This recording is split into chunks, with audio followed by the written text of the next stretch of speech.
రాకాలోకంకి స్వాగతం.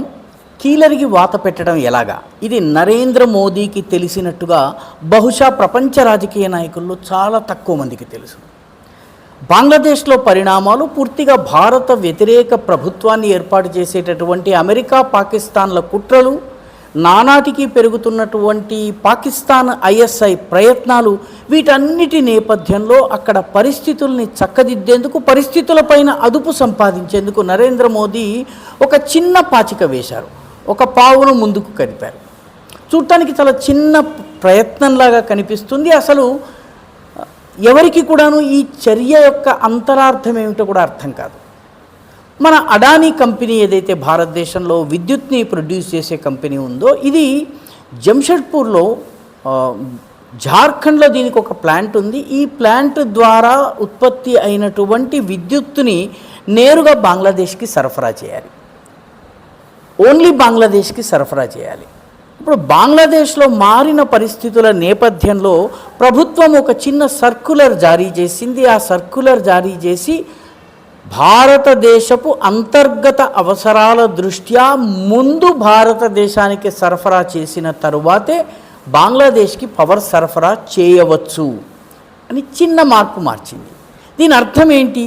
బంగ్లాదేశ్లో ఉన్నటువంటి ప్రభుత్వము బిల్లులు పే చేయలేకపోయినా, పవర్కి సంబంధించి అక్కడ అస్థిరమైనటువంటి ప్రభుత్వం ఉండి ఎవరు ప్రభుత్వంలో ఉన్నారో తెలియని పరిస్థితి ఉన్నా, అదేవిధంగా బంగ్లాదేశ్లో భారత వ్యతిరేక ధోరణిని అవలంబించేటటువంటి పాలకులు ఇష్టారాజ్యం చేయాలనుకున్నా, అక్కడి హిందూ మైనారిటీల మీద దాడి చేయాలనుకున్నా కూడాను వాళ్ళని నియంత్రించాలన్నట్టయితే వాళ్ళకి విద్యుత్ సరఫరాను ఆపేయాలి.